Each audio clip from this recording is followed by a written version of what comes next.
On April 2nd of 2014, the Associated Press released a report exposing how the US government recently attempted to topple the Cuban government yet again. This time the plot hinged on the creation of a communications network called Zunzuneo, which was essentially a primitive version of Twitter. The plan, which was cooked up by the US Agency for International Development, USAID, and the US State Department, was to build up a large following of users and then push them towards revolt. The network was built using shell companies and financed through a foreign bank to hide their connections to Washington. The Obama administration defended the program, saying that it, quote, had disclosed the initiative to Congress. Of course, we all know it's perfectly alright to use covert operations to topple a foreign government, as long as you let Congress know a little bit in advance. No big deal, they just want to be kept in the loop. As shocking and absurd as these revelations may be to the general public, the truth of the matter is that this is just the tip of the iceberg. The US government and its allies have been using the internet as a covert weapon for some time now. Much of the evidence of these activities got mainstream coverage, but the corporate media is very careful not to refer to that evidence in the context of current events. So, let's connect a few dots here. In 2011, it came to light that the US military had developed a sock puppet software for creating and managing fake online identities. These sock puppet accounts were to be used to spread propaganda on social media sites, forums, and blogs. The software, which was described as an online persona management service, allows one soldier to control up to 10 separate identities based all over the world. When this program was exposed, the US government claimed that the program was never to be used on English-speaking audiences. Considering that these are the same people who swore up and down that the NSA surveillance program never targeted US citizens, we can take that with a grain of salt. But it's worth noting that they explicitly acknowledged in their statement that the program was intended for covert operations in foreign countries. A leaked document recently made public by Glenn Greenwald showed that the UK's GCHQ has been running a similar program through a unit called the Joint Threat Research Intelligence Group, or JTRIG. According to the documents, JTRIG relies on two primary tactics. One, the injection of false material into the internet in order to destroy the reputation of its targets. And two, the use of social sciences and other techniques to manipulate online discourse and activism towards desired outcomes. Among the methods promoted in the document were false flag operations, posting material to the internet and falsely attributing it to someone else, fake victim blog posts pretending to be a victim of the individual whose reputation they want to destroy, posting, quote, negative information on various forums, luring targets into sexual encounters in order to destroy their reputations, sending emails and text messages to the target's friends, neighbors, and coworkers, and, quote, crafting messaging campaigns to go viral. The documents place an emphasis on using online techniques to trigger events in the real world. Now remember that the copycat Twitter network designed to topple Cuba was put together by USAID.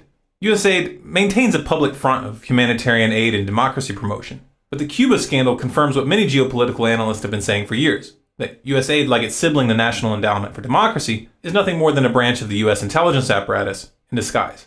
This confirmation also further exposes Washington's hand in toppling the Ukrainian government earlier this year. Remember Victoria Nuland, the US State Department diplomat who got caught in a leaked phone call discussing who should and should not be allowed in the new Ukrainian government? What do you think? I think we're in play. The Klitschko piece is obviously the complicated electron here, especially the announcement of him as deputy prime minister. And you've seen some of my notes on the troubles in the marriage right now, so we're trying to get a read really fast on where he is on this stuff.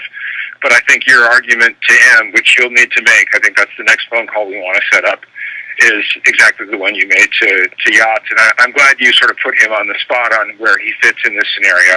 And I'm very glad he said what he said in response. Good. So I don't think Cleach should go into the government. I don't think it's necessary. I don't think it's a good idea.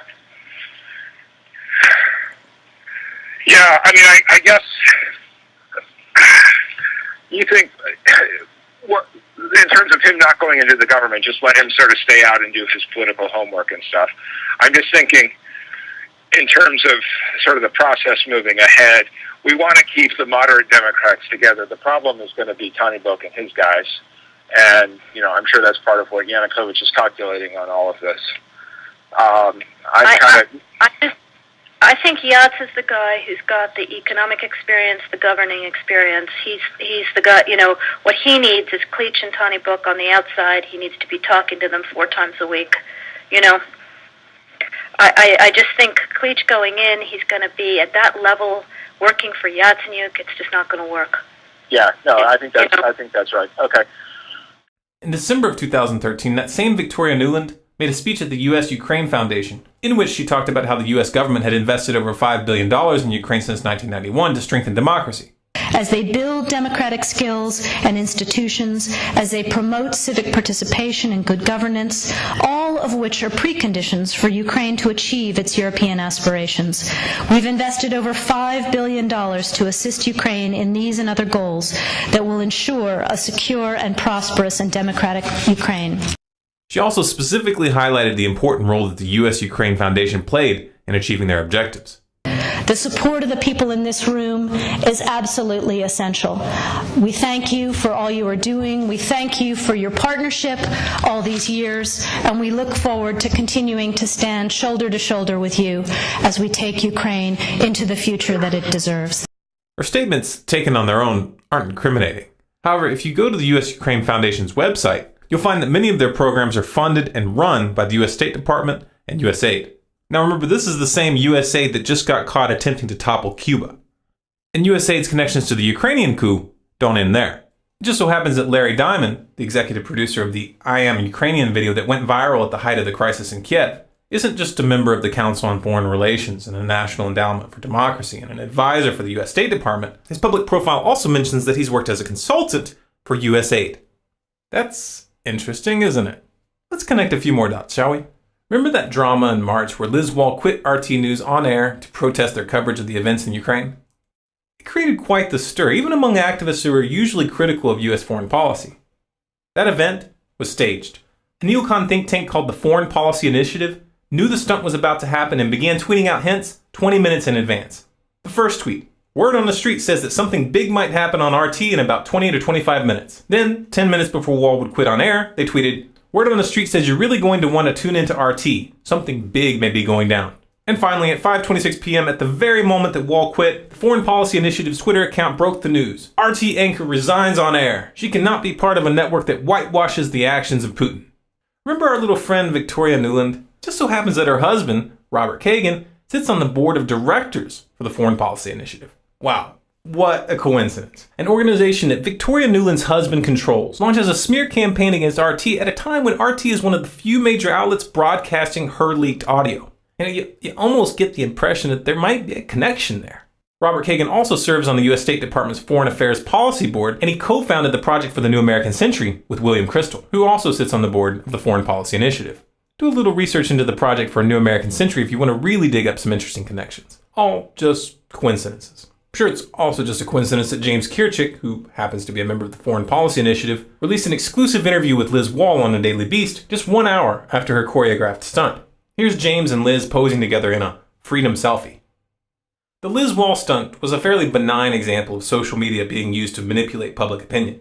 To really understand how far these kinds of psychological operations are taken, we need to step back to February 20th when a video went viral showing snipers shooting protesters in Kiev. Almost everyone assumed that these were Ukrainian government forces firing the shots, but they weren't.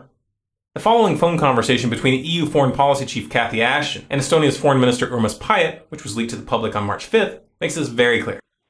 Yeah.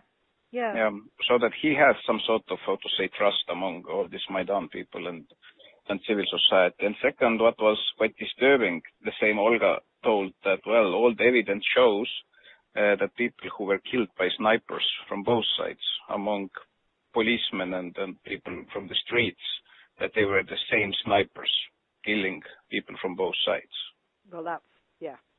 So that, and then she also showed me some photos. She said that has medical doctor. She can, say that it is the same handwriting, the same type of bullets, and it's really disturbing that now the new coalition that they don't want to investigate what exactly happened. So that there is now stronger and stronger understanding that behind snipers it was not Yanukovych, but it was somebody from the new coalition.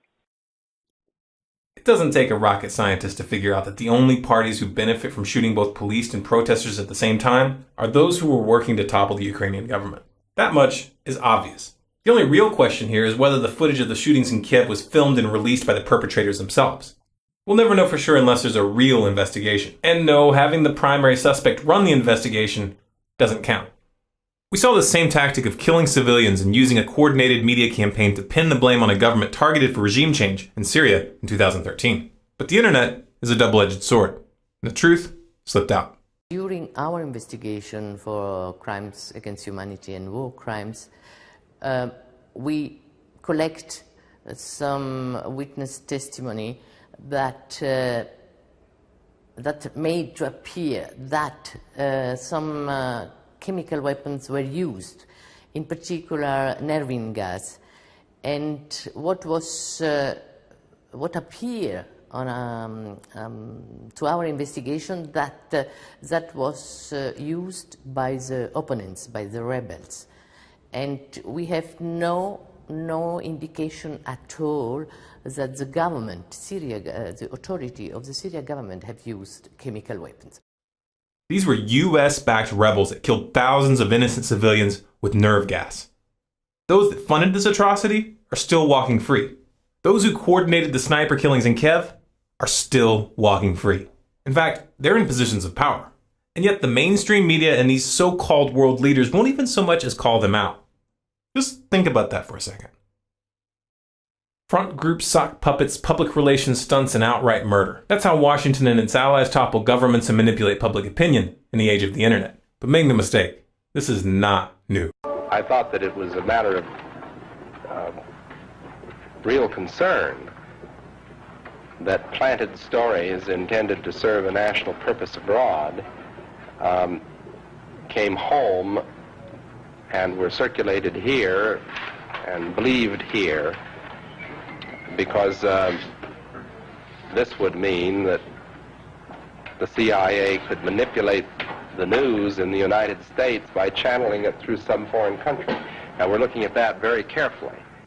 Do you have any people being paid by the CIA who are contributing to a major circulation American journal?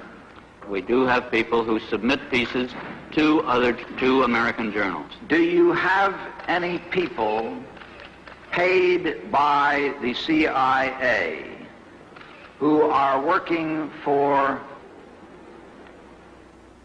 television networks?